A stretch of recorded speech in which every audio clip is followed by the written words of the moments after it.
On this episode of Cape Media News, white supremacist propaganda on the rise, Harwich PD polar plunge, and Netflix comes to Chatham. These stories and more tonight on Cape Media News.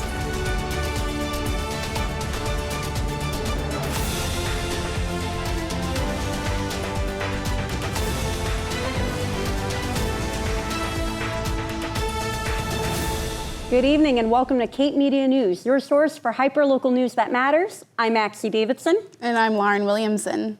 Now, Lauren, I don't know about you. I'm from Sandwich. Where are you from? South Dennis area. Okay, tight. So around here. Now, the real question is, where's this guy from? This is Ryan the Duck.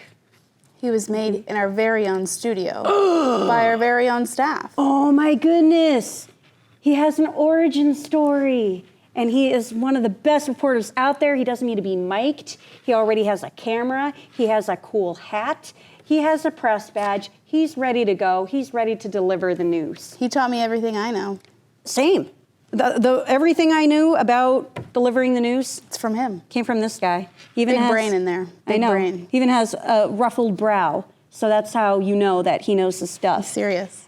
So with that, we should probably do the news, right? Let's do it. Okay. Ryan, are you ready? All right, he's let's ready. go. Let's do this. Barnstable County officials have recently reiterated their opposition to the Joint Base Cape Cod's proposed machine gun firing range due to the concerns over the conservation area it would be built on. The aforementioned land is designated as Article 97 land under state law, which establishes a right to a clean environment, including its natural, scenic, and historical aesthetic qualities for the citizens of the Commonwealth. The Public Land Preservation Act, passed since the range was first proposed, requires approval from legislature for any significant changes to the land. Another key concern is the location of the range above the Cape's sole source aquifer, which supplies drinking water to several towns. Joint Base officials argue that the range would save money and time on training, but the proposal is still under review by the Environmental Protection Agency, which was delayed last year. In 2022, Massachusetts became a hotbed for white supremacist propaganda activity, according to the annual assessment conducted by the Anti-Defamation League. The state recorded a staggering 72% increase, with 465 incidents reported, 19 on Cape Cod, making it the second highest state behind Texas in the number of recorded propaganda activities. Patriot Front and NSC were the most active groups across the New England region, responsible for 909 of the 951 incidents reported. Patriot Front alone was responsible for 80% of the propaganda distributions nationwide, operating in every state except Alaska and Hawaii. The white supremacist propaganda activity in Massachusetts included gatherings by hate groups with anti-Semitic, racist, anti-immigrant, and anti-LGBTQ+ messages at local bookstores, libraries, theaters, shelters, hospitals, and other public events. Peggy Shakur, ADL New England's interim regional director, said, "White supremacist propaganda has the dual and devious purpose to intimidate specific groups and lure others to join their hateful activities.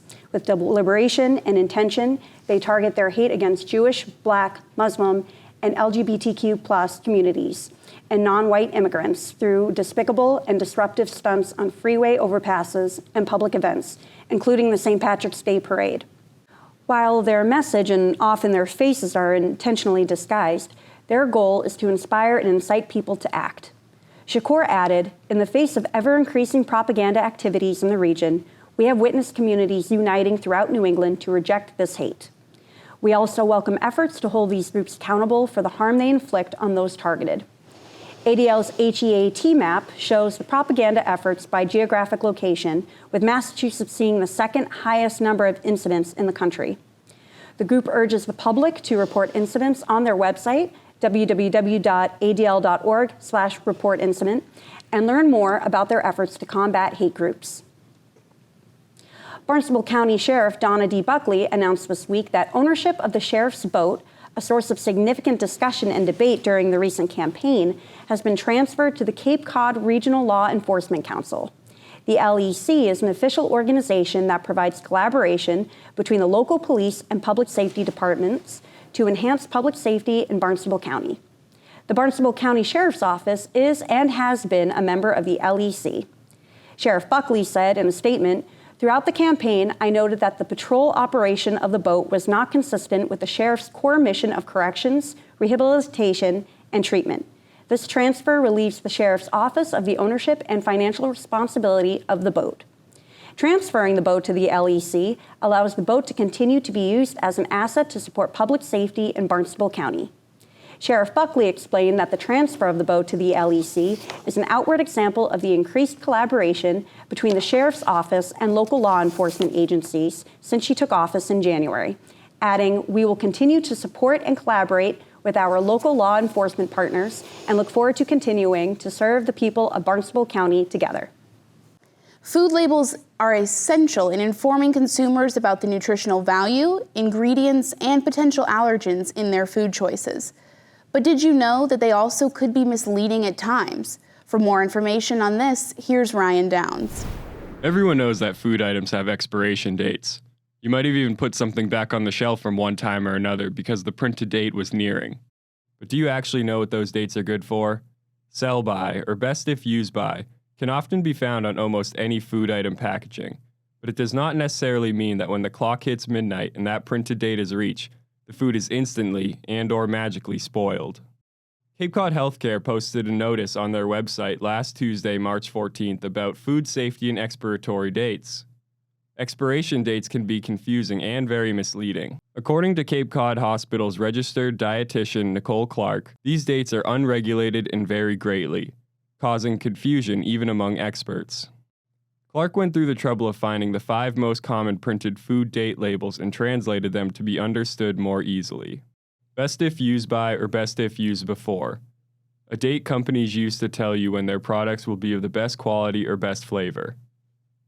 This date is not a marker for food safety. It has more to do with what the company feels their quality of their product will be after a certain date. Sell by date. A date stores applied to manage their own inventory. This date is not a marker of food safety. Use by date. The last date recommended for the use of a product while at peak quality. This is not a food safety date except for when used in infant formula. Freeze by date.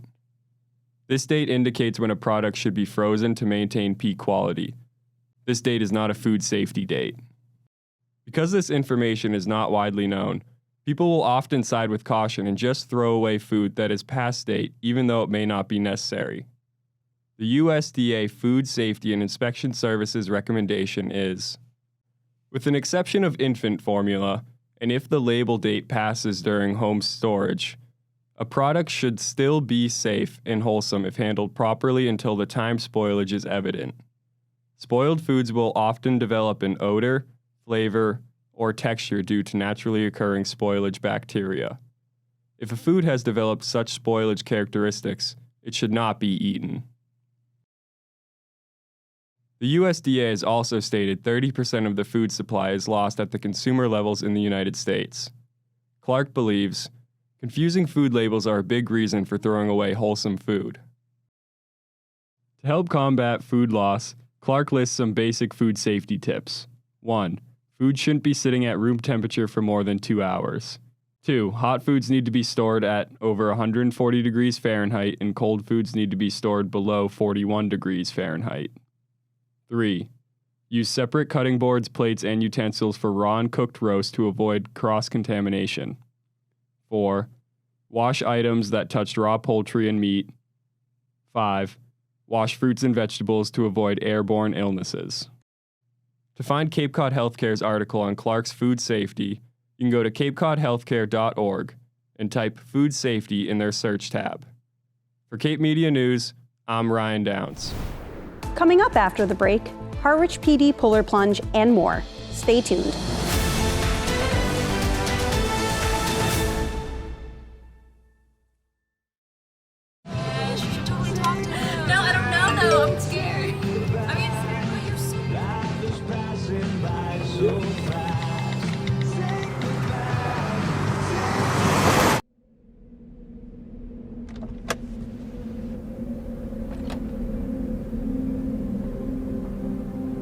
Do you know that you're in my lane?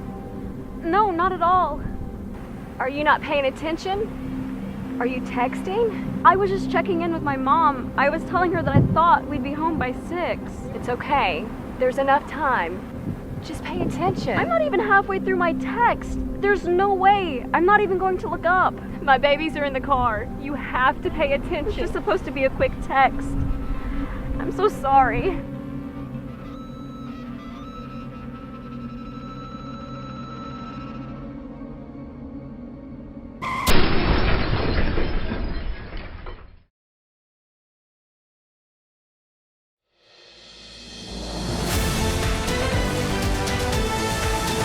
The Town of Barnstable Department of Public Works is scheduled to install new stop signs on South Street at the intersection of High School Road in Hyannis. In addition, DPW will convert the right-hand eastbound lane to right turn-only traffic. This work is anticipated to be performed during the week of March 27, 2023, subject to favorable weather. The work will create an all-way stop for the intersection of South Street and High School Road. In addition, this will limit eastbound through traffic to a single lane. The work will also involve adding advanced warning signs and pavement markings. These modifications are intended to improve traffic safety at this intersection. Temporary lane closures on South Street are expected to safely complete the work. As always, please slow down and use extreme caution when traveling through road construction areas, and follow posted safety signs and detour signs. If you have any questions, please contact Paul Graves, PE, of the Department of Public Works at 508-790-6400 or paul.graves@town.barnstable.ma.us. Join the League of Women Voters and the YMCA Cape Cod Y Achievers for an upcoming virtual panel discussion on preventing youth suicide and promoting mental health services. For more on this March 28th event, here's Christian Garnett.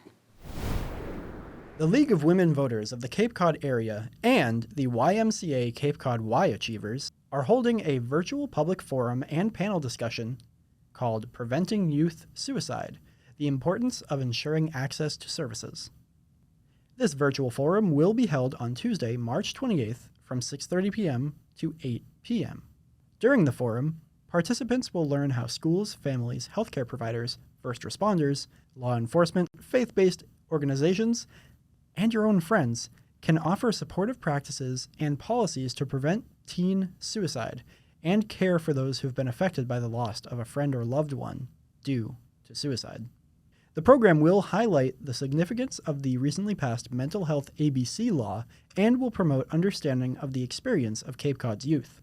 The panel is made up of guests including students from Cape Cod high schools, State Senator Julian Sear, Executive Director of Sharing Kindness Kim Mead Walters, MD, Director of Substance Use Disorders at Duffy Health Center, Daniel Rodriguez, and Falmouth High School's School Adjustment Counselor, Catherine Fouth. Additionally, Executive Director Jackie Lane from NAMI of Cape Cod and the Islands will moderate this event. The virtual forum is completely open to the public, and Spanish and Portuguese translations will be available for this event if needed. If you'd like to know more about this virtual event, head to the link on screen at my.lwv.org/Massachusetts/Cape Cod area, or scan this QR code. I'm Christian Garnett, and this is Cape Media News. The Steamship Authority is accepting entries for their 8th annual Sail into Imagination art contest for students in grade K through 12 living on Cape Cod, Martha's Vineyard, and Nantucket, as well as Fairhaven and New Bedford. 13 prize winners will be selected, and the winning artwork will be featured in 2024 Steamship Authority calendar and will be displayed on the steamship's website and some ferries. Gift cards for Steamship Authority passenger travel will also be awarded to the winners. All entries will be entered into a grand prize drawing for a $150 Visa gift card. Students are invited to submit entries through the mail or by dropping their submissions at the Steamship Authority. Terminals no later than May 19th, 2023. All entries submitted by U.S. mail must be directed to the Steamship Authority's Marketing Department at 509 Falmouth Road, Suite 1C, Mashpee, Massachusetts 02649. Winners will be announced on the Steamship Authority's website in late June. For more information, as well as the art contest, entry form, and rules, visit steamshipauthority.com. Elder Services of Cape Cod and the Islands, Inc. will be distributing boxes of fresh produce to individuals 60 years of age or older residing in Barnstable County. Each box is free of charge and will contain produce from Capabilities Farm. The produce will be distributed via a grab and go on Tuesday, April 25th between 12 and 1 p.m. at Elder Services of Cape Cod, located at 68 Route 134, South Dennis. There are a limited number of boxes to be distributed, so reservations are required by Monday, April 17th at 3 p.m. Please call the Nutrition Department at Elder Services at 508-394-4630, extension 412 to reserve yours. Harwich PD took their annual Polar Plunge last weekend in support of Special Olympics Massachusetts. For more on this, here's Mitch Sock. The Harwich Police Department recently hosted their third annual Polar Plunge to support the Special Olympics Massachusetts. The event saw individuals, families, and teams from schools, businesses, and organizations and clubs coming together to brave the cold and take the plunge for a good cause. The event was part of the Law Enforcement Torch Run program and has already raised close to $40,000, with the Plymouth Police Academy recruit class alone contributing $20,000. The plunge took place at the beautiful Red River Beach, where participants braved the cold 40-degree ocean water for a good cause. The first year was our COVID year, so it was a very small event. Last year was our real first year, so this year has really exploded. And it's just for us, it's just a great community event to bring people out. We're very lucky to have it at a beautiful beach here at Red River Beach, and we hope to do it every year. For those who preferred to stay dry, they were able to donate and become towel holders, supporting those who were taking the plunge. If you don't like jumping in the 40-degree ocean here at Red River Beach, come down each year to support us, and you can also donate to be a towel holder for us. So you don't have to jump in the ocean, you can stay dry, support everybody that is jumping in the ocean, and just have fun. The Harwich Police Department hopes to continue hosting the Polar Plunge every year, encouraging individuals and teams to participate and support the Special Olympics Massachusetts. The event not only provides a fun and unique experience for participants, but also helps raise awareness and funds for a worthy cause. For Cape Media News, I'm Mitch Sock. This Wednesday, the Atlantic White Shark Conservancy was visited by none other than Jada Elcock, who spoke about her ongoing research with the MIT Hui Joint Program. Here's Ryan Thompson with more. On Wednesday, March 22nd, the Atlantic White Shark Conservancy hosted their second event in their monthly lecture series, Shark Tales. The AWSC invited Jada Elcock, a researcher from the MIT Hui Joint Program, to share some insights into her ongoing research on sharks. I am currently working on a project to learn more about basking shark migration. So we realize that they're migrating really far, over 17,000 kilometers in some cases, when we used to think that they didn't migrate too much and they stayed in colder water. But it turns out they're going into the tropics, which is really weird. And they're spending a lot of time in the deep ocean, like 1,000 meters, potentially more than that.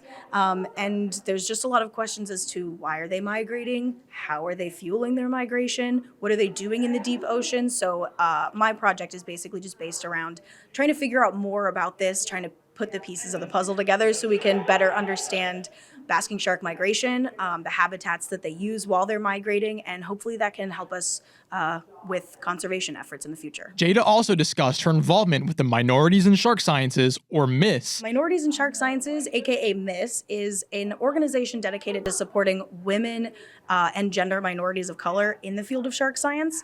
We hold the opinion that diversity in people and in scientists creates diversity in thought, which creates innovation, and everybody is needed in order for science to be successful. So we are out here trying to support and provide opportunities for women and gender minorities of color to become the scientists that they want to be and to get the hands-on experience they need to continue in the field and further their career. If you want to learn more about MISS, you can go to our website, which is just misselasmo.org, misselasmo.org. And you can also follow us on Twitter, Instagram, and TikTok at miss_elasmo. In addition to her research and outreach work, Jada has gained a large following on social media for sharing her shark knowledge in a very unique and engaging way. She has amassed over 46,000 followers and over 1.3 million likes on TikTok by presenting fun and relatable content about sharks. I do a lot of science communication. I think that communicating science is very important. We want to have a well-informed public, and in order to make good policy decisions, we have to make sure that people know and care about the science. And also, I just think that science is really fun, and I'm very passionate about it, and I like to share that passion with other people. So, letting people know about certain animals in a fun and engaging way.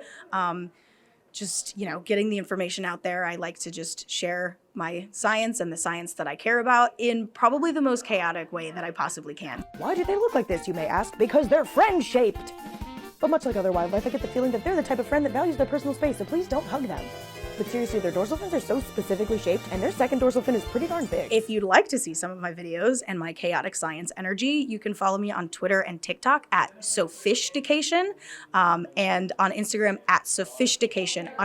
The AWSC's Shark Tales lecture series aims to educate the public about the important role sharks play in our oceans and to dispel myths and misconceptions about these incredible creatures. By inviting researchers like Jada to share their work, the AWSC hopes to foster a greater appreciation for sharks and inspire more people to get involved with shark conservation efforts. For Cape Media News, I'm Ryan Thompson. Coming up after the break, Netflix comes to Chatham. Stay tuned.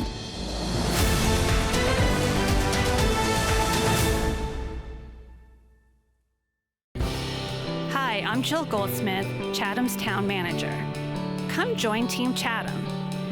Chatham is a world-famous coastal town with a true sense of community. It is also a great place to work. The town of Chatham has several open positions and is currently accepting applications from highly motivated, community-oriented individuals who want to be a part of our dynamic team. Check the town website for full job descriptions and information regarding the skills required to be a top candidate. Become a member of Team Chatham and enjoy competitive wages, benefits, and an inclusive team atmosphere that welcomes diversity. A complete listing of employment opportunities can be found on the town website.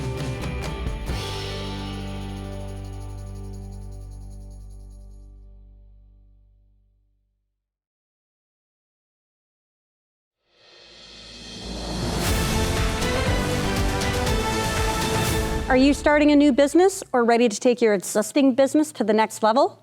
The Community Development Partnership can help with free small business assistance in Chatham. The CDP is offering a free in-person meeting at Chatham Works on Wednesday, March 29th from 10 a.m. to 1 p.m. Programs include adjusting your business strategy or updating your cash flow projections, providing training and answers related to QuickBooks, business plan development, sales and marketing, and financial management, as well as discussion on whether a microloan or professional services grant is right for you. If you can't make it in person or prefer to meet remotely, you can schedule an appointment via phone or video conference. For more information, call 508-240-7873 or visit capecdp.org. A typical Cape Cod summer day might include a warm breeze, the sounds of seagulls calling out over the gentle waves of the Atlantic, maybe even fish and chips for dinner at a waterfront restaurant. As night falls, entertainment options can be limited and feel repetitive. Shake up your summer by catching a performance at the Melody Tent. For over 70 years, the Melody Tent on West Main Street in Hyannis has been providing the Cape with world-class entertainment.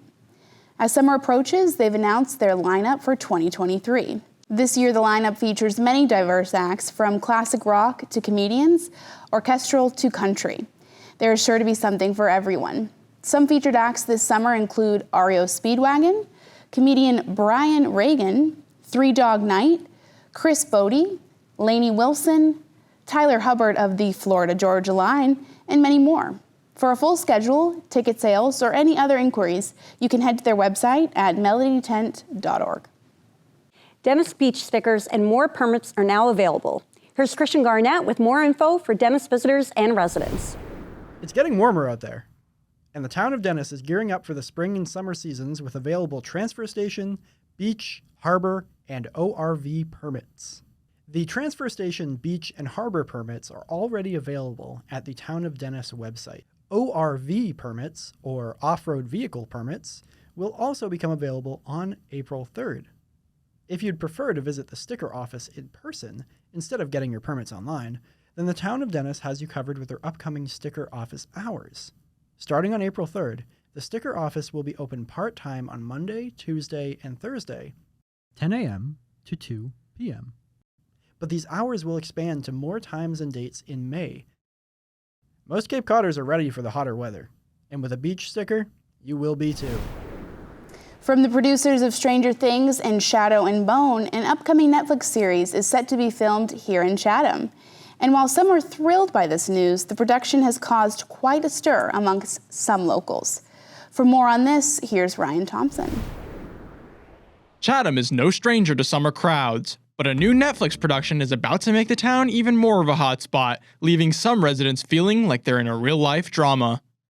The Perfect Couple will be a 6-episode limited series based on the novel by best-selling author Ellen Hilderbrand. The series is being produced by 21 Laps Entertainment, the company behind hit shows like Stranger Things and Shadow and Bone. The story follows a Nantucket wedding that takes a dark turn when a body is discovered before the ceremony, turning everyone into a suspect. While the story is set in Nantucket, the production will actually be filmed in Chatham. I think it's good for the Massachusetts economy. You mentioned that all your workers are Massachusetts people. I think it's good for the local economy. I hope that it turns out to be a good experience for everyone, and that you do and can come back at some time in the future. So I'm very hopeful that this will be a good thing for the town of Chatham. While some Chatham residents are excited about the prospect of a major production coming to town, others are a bit more apprehensive. This is a commercial production of 50 to 75 people on site on a daily basis in a private neighborhood that will go for 4 months. The activity is also started. The trucks today were quite significant. 40 days of shooting. The shooting is going to go from 7 a.m. to 7 p.m., sometimes till midnight, and I've even heard some days until 2 a.m. I am within 100 feet of this property, and I am expected for 40 days to not mind 7 a.m. until midnight in the summer months. Our concerns are security, the use of the roads, the access of the public, which I have seen a significant increase even in the last 2 weeks as soon as word got out. The cars parked in front of the property. A lot of people want to look at this activity. Sure, it sounds like fun, but as everyone says, as long as it's not in my backyard, it's my backyard. For 4 months, I need to put my life aside and ask people not to try to come into our neighborhood. That's not how I expect to start my summer. John Stark, the producer of the project, responded to concerns raised by residents, reassuring the community that the project team is committed to minimizing any negative impact on the town and will take all necessary steps to ensure a smooth experience for residents. It's very important to us to dot every I and cross every T in terms of people's concerns. I've been doing this for a long time. It's all I've ever done. And I've never filmed anywhere that I couldn't go back to. Filming is set to begin in just a few weeks, and it remains to be seen how the production will impact Chatham and its residents. For Cape Media News, I'm Ryan Thompson. Thank you for joining us this evening, and tune in next week for more hyperlocal news that matters. I'm Maxie Davidson. And I'm Lauren Williamson. I'm going to take Ryan home. No, I want to take Ryan home. No. No, I thought we decided. No, we didn't. Last week you got him. This is really awkward. No. No.